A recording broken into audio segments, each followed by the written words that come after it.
નમસ્કાર મિત્રો, સૂચક ઈ લર્નિંગમાં હું ધર્મેશ આપ સર્વેનું હાર્દિક સ્વાગત કરું છું. મિત્રો, આપણે ગયા સેશનથી કેપિટલ ગેઇન ટેક્સ વિશેની સમજૂતી મેળવવાનું શરૂ કર્યું હતું.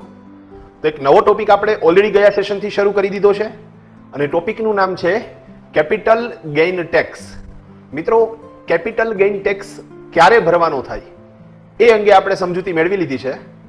તમે જો રૂટીન પ્રવૃત્તિ કરતા હોય અને એમાંથી જો તમે કોઈ આવક મેળવતા હોય તો એના ઉપર તમારે ઇન્કમ ટેક્સ ભરવાનો થાય.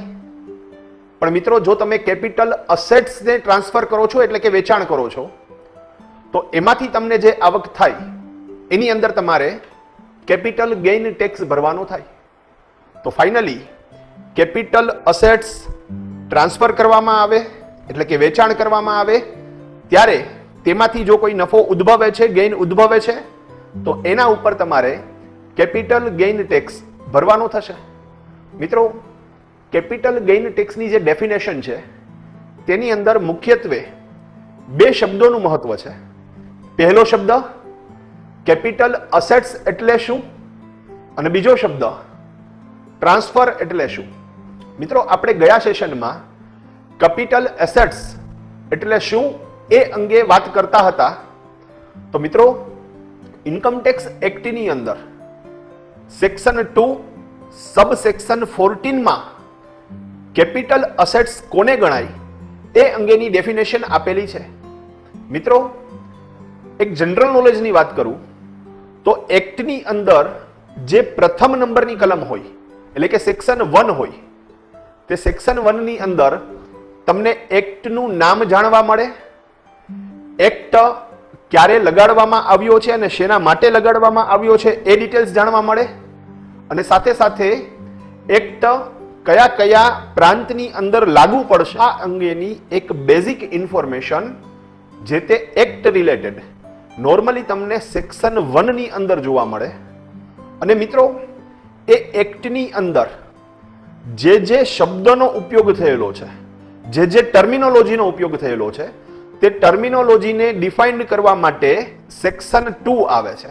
મિત્રો, સેક્શન 1 ની અંદર તમને એક્ટ શેના માટેનો છે એની બેઝિક ઇન્ફોર્મેશન ખ્યાલ આવે, જ્યારે સેક્શન 2 ની અંદર એ એક્ટની અંદર આવતા પારિભાષિક શબ્દો મીન્સ ટર્મિનોલોજી ની ડેફિનેશન તમને આપવામાં આવે છે. તો મિત્રો, અહીં આપણે જે ડેફિનેશન જોઈ ગયા એ ડેફિનેશન હતી કેપિટલ ગેઇન ટેક્સ એટલે શું. નોર્મલી કેપિટલ ગેઇન ટેક્સ એ ઇન્કમ ટેક્સ એક્ટ 1961 ની અંદર સેક્શન 45 ટુ સેક્શન 54 ની અંતર્ગત ડિસ્કસ કરવામાં આવ્યો, ડિફાઇન્ડ કરવામાં આવ્યો. અને મિત્રો, જે સેક્શન 45(1) છે જે કેપિટલ ગેઇન માટેની ચાર્જિંગ સેક્શન છે તે અંતર્ગત આપણે કેપિટલ ગેઇન ટેક્સની ડેફિનેશન સમજી ગયા. તો નોર્મલી કેપિટલ ગેઇન ટેક્સ એટલે શું એ આપણને જાણવા મળ્યું સેક્શન 45(1) ની અંદર. પણ મિત્રો, એ ડેફિનેશનની અંદરના બે શબ્દો કેપિટલ અસેટ્સ એટલે શું અને બીજો શબ્દ ટ્રાન્સફર એટલે શું એ ડિટેલ્સ તમને જાણવા મળે સેક્શન 2 ની અંદર. તો મિત્રો, સેક્શન 2 ની અંદર જે ટર્મિનોલોજી છે એને ડિફાઇન્ડ કરવામાં આવે એક વાત. બીજી વાત, મિત્રો, એક્ટની અંદર જેટલા પારિભાષિક શબ્દો છે એટલે કે ટર્મિનોલોજી છે એને આલ્ફાબેટ મુજબ એનો જે ક્રમ હશે કેવો હશે, એ આલ્ફાબેટના ક્રમમાં હશે. તો આલ્ફાબેટ મુજબ આ દરેક ટર્મિનોલોજીને ડિફાઇન્ડ કરવામાં આવે છે. એનો મતલબ એવો થયો કે કેપિટલ અસેટ્સ એટલે શું અને બીજો શબ્દ ટ્રાન્સફર એટલે શું. તો મિત્રો, હવે તમે પણ કહી શકશો કે આ બેમાંથી કેની ડેફિનેશન પહેલા આવે. તો આલ્ફાબેટ ઓર્ડરની વાત કરો તો કેપિટલ સી, તો કેપિટલ અસેટ્સ ની ડેફિનેશન પહેલા આવે તો એ છે સેક્શન 2 સબ સેક્શન 14. અને મિત્રો, ટ્રાન્સફરની ડેફિનેશન એ કેપિટલ અસેટ્સની ડેફિનેશન પછી ઘણી બધી પાછળ આવે, સેક્શન 2 સબ સેક્શન 47. તો ક્લિયર કરજો, દરેક ટર્મિનોલોજી સેક્શન 2 ની અંદર આઈડેન્ટિફાઈ કરવામાં આવી છે. મિત્રો, આ ડિસ્કશન આપણે એટલા માટે કરીએ છીએ કે તમે જ્યારે ઇન્કમ ટેક્સ રિલેટેડ કોઈ સેક્શન સાંભળો છો, વાંચો છો, સમજો છો અને એ સેક્શનની અંદર જે ડિટેલ્સ તમને આપેલી હોય એને ડિફાઇન્ડ કરવા માટે, એને ડીકોડ કરવા માટે કોઈ ટર્મિનોલોજી તમને ના સમજાય તો એવા કેસમાં તમે સેક્શન 2 ની અંદર પર્ટિક્યુલર શબ્દનો શું અર્થ થાય એ વ્યવસ્થિત રીતે સમજી શકો, જેનાથી એ એક્ટ તમને પૂરેપૂરી રીતે સમજાય. ક્લિયર મિત્રો? તો મિત્રો આ વાત થઈ જનરલ નોલેજની. આપણે આપણો જે રૂટીન ટોપિક છે એને ચાલુ કરીએ. તો મિત્રો આપણે ગઈકાલે કેપિટલ અસેટ્સ કોને ગણવી એ અંતર્ગત સેક્શન 2 સબસેક્શન 14 ની અંદર જે ડેફિનેશન આપવામાં આવેલી છે એ સમજતા હતા. અને આ ડેફિનેશન અંતર્ગત મિત્રો તમારી ઇમૂવેબલ પ્રોપર્ટીઝ, પછી એ બિઝનેસ માટેની હોય કે અંગત વપરાશ માટેની હોય, એ બધી જ કેપિટલ અસેટ્સ ગણાય. ક્લિયર કરજો. તમારી ઇમૂવેબલ પ્રોપર્ટીઝ એટલે કે ટૂંકમાં કહીએ તો દસ્તાવેજવાળી મિલકતો, જમીન, મકાન, દુકાન, ફ્લેટ, ઓફિસ, આ દસ્તાવેજવાળી મિલકતો ધંધાના વપરાશ માટે હોય કે અંગત વપરાશ માટે હોય, એને આપણે કેપિટલ અસેટ્સ તરીકે કન્સિડર કરીએ છીએ. પણ મિત્રો આ સિવાય કઈ કઈ અસેટ્સને કેપિટલ અસેટ્સ ગણવામાં ન આવે એનું એક નેગેટિવ લિસ્ટ આપણે સમજતા હતા કે ભાઈ આટલા એક્ઝમ્પશન છે. જો આ એક્ઝમ્પશનની અંદર કોઈ અસેટ્સ આવતી હોય તો એ એસેટ્સને આપણે કેપિટલ અસેટ્સ ગણતા નથી. ટૂંકમાં જો એ 5 એસેટ્સ નું વેચાણ કરવામાં આવે, ટ્રાન્સફર કરવામાં આવે, તો એ કેસની અંદર તમને જો નફો ઉદ્ભવે છે તો એ નફા ઉપર તમારે કેપિટલ ગેઇન ભરવાનો થતો નથી. તો મિત્રો એ 5 એક્ઝેમ્પશન કયા કયા છે એ આપણે ગયા સેશનમાં સમજ્યા. પણ આ 5 એક્ઝેમ્પશનની અંદર વધારાની જે વિગતો સમજાવવાની છે એ હું આજના સેશનમાં સમજાવું છું. ક્લિયર મિત્રો? તો મિત્રો 5 એક્ઝેમ્પશન તમે જોઈ શકો છો. પહેલા નંબર ઉપર સ્ટોક ઇન ટ્રેડ. મિત્રો તમે જેનો પણ બિઝનેસ કરો છો, બૂટ ચપ્પલનો ધંધો કરતા હોય તો બૂટ ચપ્પલ તમારા માટે સ્ટોક થશે. તમે ચશ્માની દુકાન ધરાવો છો તો ચશ્મા છે એનો જે સ્ટોક છે તમારા સ્ટોક ઇન ટ્રેડ થશે. મિત્રો તમે મોબાઈલની શોપ ધરાવો છો તો મોબાઈલ અને મોબાઈલની એક્સેસરીઝ તમારા માટે સ્ટોક ઇન ટ્રેડ થાય. અને મેન્યુફેક્ચરિંગ યુનિટ માટે રો મટીરિયલ છે, વર્ક ઇન પ્રોસેસ છે અને ફિનિશ ગુડ્સ છે એ સ્ટોક થશે. તો મિત્રો આ જે સ્ટોક ઇન ટ્રેડ છે એને આપણે કેપિટલ અસેટ્સ તરીકે કન્સિડર કરતા નથી. ક્લિયર મિત્રો? શા માટે? આપણે જોઈ ગયા મિત્રો, જ્યારે તમે બુક્સ ઓફ અકાઉન્ટ્સ તૈયાર કરો ત્યારે વર્ષના અંતે તમે જે તમારું trading account, profit and loss account અને બેલેન્સ શીટ તૈયાર કરો એમાં તમે આ સ્ટોકની એમાઉન્ટ તમારા ટ્રેડિંગ એકાઉન્ટમાં ક્રેડિટ બાજુ શો કરો છો, જેનાથી તમારો જે નફો કેલ્ક્યુલેટ થાય છે એ નફાને અસર થાય છે અને સ્ટોક મૂકવાથી તમારો નફો વધે છે. તો મિત્રો તમે ઓલરેડી તમારો નફો વધારી અને એના ઉપર એક વખત ઇન્કમ ટેક્સ ભરી દો છો. હવે આપણા ટેક્સેશન સિસ્ટમમાં ડ્યુઅલ ટેક્સની સિસ્ટમ નથી, એટલે એક વખત તમે એ સ્ટોકને બુક્સ ઓફ અકાઉન્ટ્સમાં કન્સિડર કરી અને એના ઉપર ઇન્કમ ટેક્સ ભરી આપો છો, એટલે તમારે બીજી વખત એ સ્ટોકને કેપિટલ એસેટ્સ તરીકે કન્સિડર કરવાનો નથી અને એના ઉપર તમારે કેપિટલ ગેઇન ટેક્સ ભરવાનો નથી. ક્લિયર મિત્રો? મિત્રો અહીં ખાસ ધ્યાનમાં રાખો કે નોર્મલી મકાન છે એ આપણા માટે અસેટ્સ છે, પણ મિત્રો આ મકાન જો કોઈ બિલ્ડર બનાવે છે વેચવા માટે તો એના માટે સ્ટોક છે. ક્લિયર? તો મિત્રો એવા કેસમાં એ લોકો જ્યારે બનાવેલું મકાન વેચે છે ત્યારે એના ઉપર કેપિટલ ગેઇન ટેક્સ નહીં પરંતુ ઇન્કમ ટેક્સ કન્સિડર કરવાનો થાય. મિત્રો ગોલ્ડ આપણા માટે એસેટ્સ છે, પણ મિત્રો ગોલ્ડની જેની દુકાન છે, જે લોકો સોનીનું કામ કરે છે, તો સોનીની દુકાન, જ્વેલરીની શોપ છે, એના માટે ગોલ્ડ છે એ સ્ટોક છે અને એ લોકો જ્યારે ગોલ્ડનું વેચાણ કરે તો એના માટે ગોલ્ડ સ્ટોક છે, એટલે એ લોકો એને કેપિટલ એસેટ્સ ગણતા નથી અને બુક્સ ઓફ અકાઉન્ટ્સમાં, ટ્રેડિંગ એકાઉન્ટમાં એનો સ્ટોક દેખાડે અને એના ઉપર ઇન્કમ ટેક્સ ભરે. ક્લિયર મિત્રો? તો ખાસ મગજમાં રાખજો, વેચવા માટે હોય તો સ્ટોક ગણાય, સમજજો, પણ તમારા ઉપયોગ માટે છે તો એ તમારી અસેટ્સ ગણાશે. ક્લિયર મિત્રો? અંડર સેક્શન 2 સબસેક્શન 14 અંતર્ગત કેપિટલ અસેટ્સ કોને ગણાય અને કેપિટલ અસેટ્સ કોને ના ગણાય એ બાબત આપણે સમજીએ છીએ. નોર્મલી તમારી જે ઇમૂવેબલ પ્રોપર્ટીઝ છે, પછી એ ધંધાની મિલકત હોય કે તમારા અંગત વપરાશ માટેની મિલકત હોય, પણ તમારી જે ઇમૂવેબલ પ્રોપર્ટીઝ છે મીન્સ દસ્તાવેજવાળી મિલકતો, જમીન, મકાન, દુકાન, ફ્લેટ, ઓફિસ વગેરે, તો મિત્રો આ બધી જ મિલકતો ધંધા માટે હોય કે અંગત વપરાશ માટે હોય કેપિટલ અસેટ્સ ગણાય અને એનું વેચાણ કરતી વખતે કેપિટલ ગેઇન ટેક્સનો પ્રશ્ન આવે. ક્લિયર મિત્રો? પણ મિત્રો 5 પ્રકારના એક્ઝમ્પશન આપણે જોઈ ગયા કે ભાઈ 5 પ્રકારની મિલકતો એવી છે કે જેને આપણે કેપિટલ અસેટ્સ ગણતા નથી, મતલબ એમનું વેચાણ કરતી વખતે કેપિટલ ગેઇન ટેક્સ ભરવાનો ના થાય. આ 5 અસેટ્સ કઈ કઈ છે એનું લિસ્ટ આપણે જોઈ જઈએ.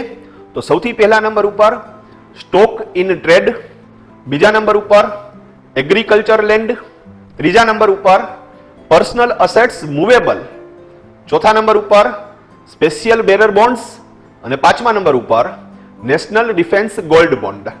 મિત્રો આ 5 પ્રકારની અસેટ્સનું વેચાણ કરવામાં આવે તો એને કેપિટલ અસેટ્સ ગણવામાં ન આવે અને એના ઉપર જો કોઈ ગેઇન થાય તો એના ઉપર કેપિટલ ગેઇન ટેક્સ ભરવાનો ન થાય. મિત્રો હવે આ 5 પ્રકારની જે અસેટ્સ છે તેમાં સ્ટોક રિલેટેડ આપણે હમણાં જ વાત કરી ગયા.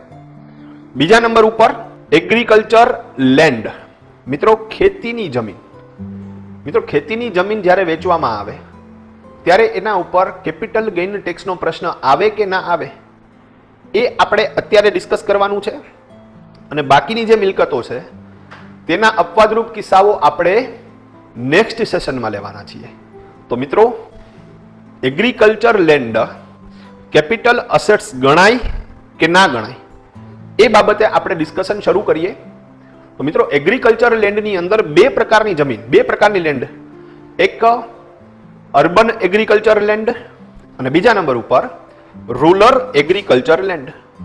મિત્રો અર્બન એગ્રીકલ્ચર લેન્ડ એ કેપિટલ અસેટ્સ ગણાય અને એનું વેચાણ કરતી વખતે કેપિટલ ગેઇન ટેક્સ ભરવાનો થાય.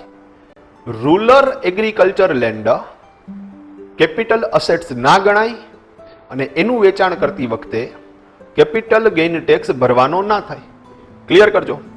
સિટી એરિયાની અંદર, અર્બન મીન્સ સિટી એરિયાની અંદર કોઈ જમીન હોય અને એનું વેચાણ કરવામાં આવે તો એ વેચાણ ઉપર કેપિટલ ગેઇન ટેક્સ ભરવાનો થશે. પણ રૂરલ એરિયાની અંદર એટલે કે ગામડાની અંદર કોઈ જમીન હોય, ખેતીની જમીન હોય અને એનું વેચાણ કરવામાં આવે તો કેપિટલ ગેઇન ટેક્સ ભરવાનો ન થાય. હવે મિત્રો પ્રશ્ન એ છે કે અર્બન એગ્રીકલ્ચર લેન્ડમાં કઈ જમીનનો સમાવેશ થાય? મિત્રો સિટીની અંદર જો કોઈ જમીન છે તો નેચરલી એનો અર્બન એગ્રીકલ્ચર લેન્ડમાં સમાવેશ થશે.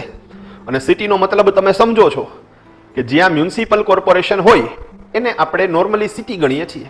ક્લિયર વસ્તુ?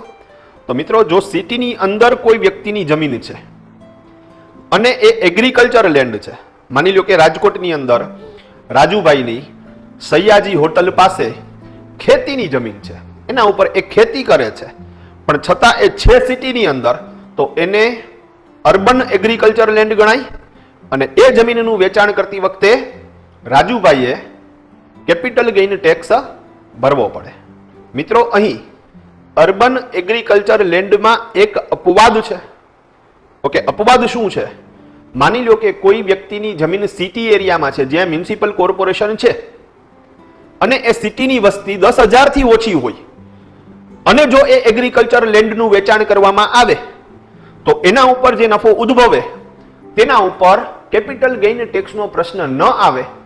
પણ સાહેબ આ વાત અવાસ્તવિક લાગે, કારણ કે જો સિટી એરિયા હશે, જો અહીંયા મ્યુનિસિપલ કોર્પોરેશન હશે તો નેચરલી એની વસ્તી 10,000 થી તો વધારે થશે.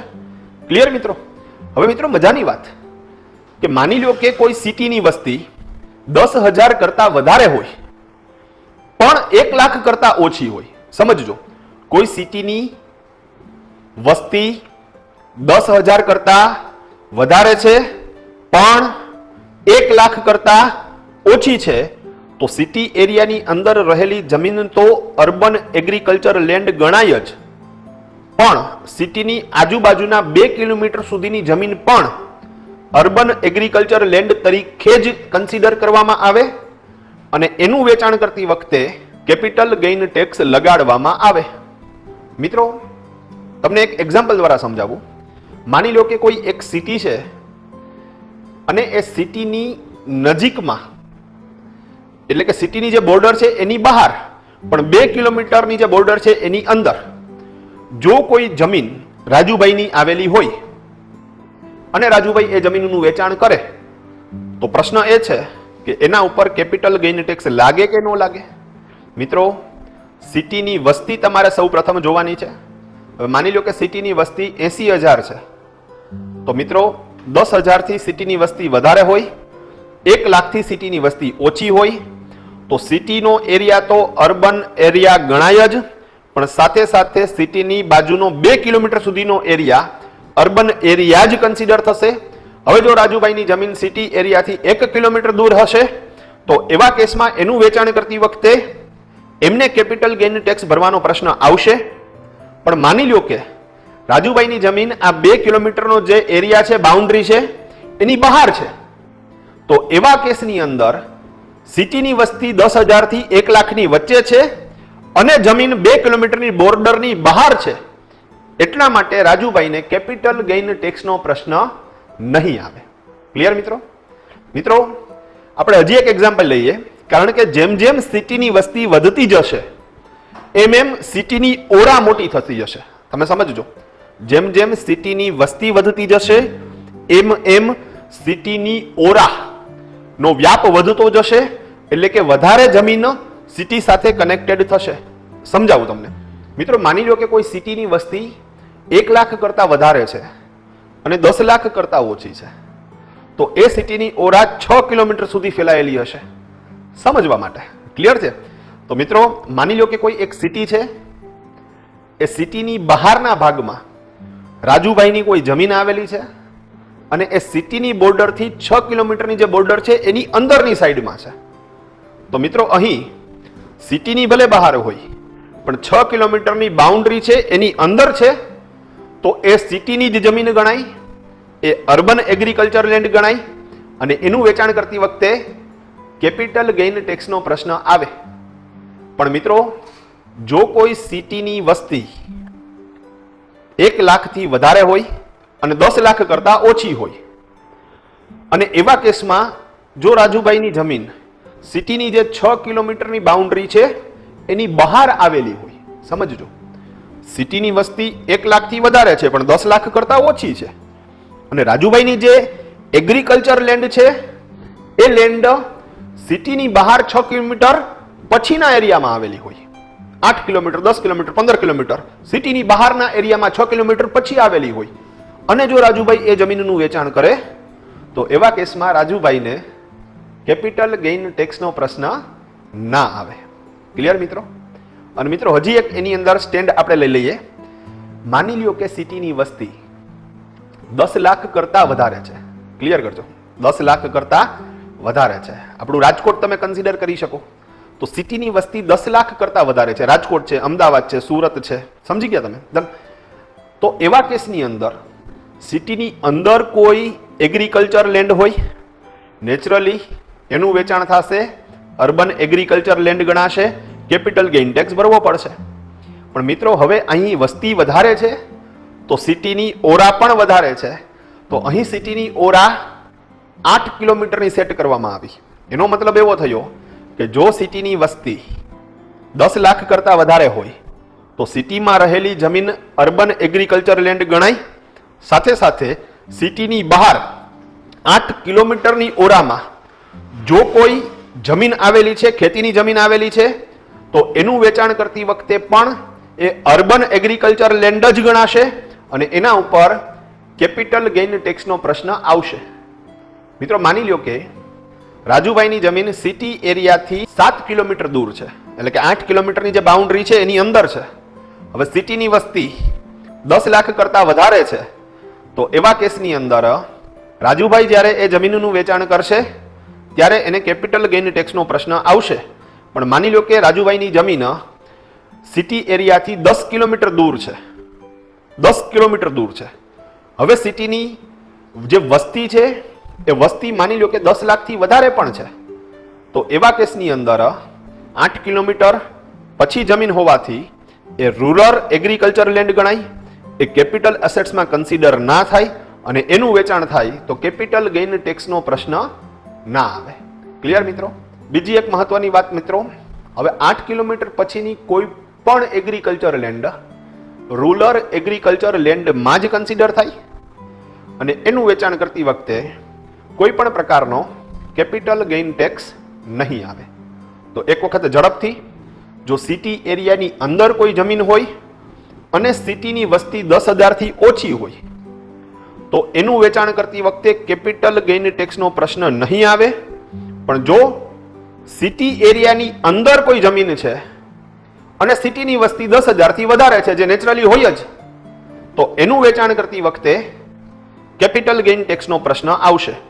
આગળ માની લો કે સિટીની વસ્તી 10,000 થી વધારે છે અને 1 લાખ સુધીની છે, તો સિટીની બહાર 2 કિલોમીટરનો એરિયો પણ સિટીમાં જ કન્સિડર કરવામાં આવે. અને જો એની અંદર તમારી કોઈ એગ્રીકલ્ચર લેન્ડ હોય તો એના વેચાણ ઉપર કેપિટલ ગેઇન ટેક્સ ભરવો પડે.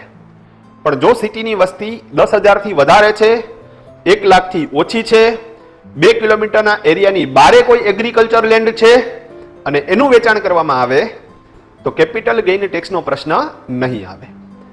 મિત્રો, જો સિટીની વસ્તી 1 લાખ થી 10 લાખ વચ્ચેની છે તો સિટીની ઓરા બનશે 6 કિલોમીટરની. એટલે સિટીની બહાર 6 કિલોમીટરની અંદર કોઈ જમીન હોય, વેચાણ કરવામાં આવે, કેપિટલ ગેઇન ટેક્સ લાગે. 6 કિલોમીટરની બહાર કોઈ જમીન હોય, વેચાણ કરવામાં આવે, કેપિટલ ગેઇન ટેક્સ ના લાગે. અને લાસ્ટમાં જો સિટીની વસ્તી 10 લાખ કરતા વધારે હોય તો હવે સિટીની ઓરા બને છે 8 કિલોમીટરની.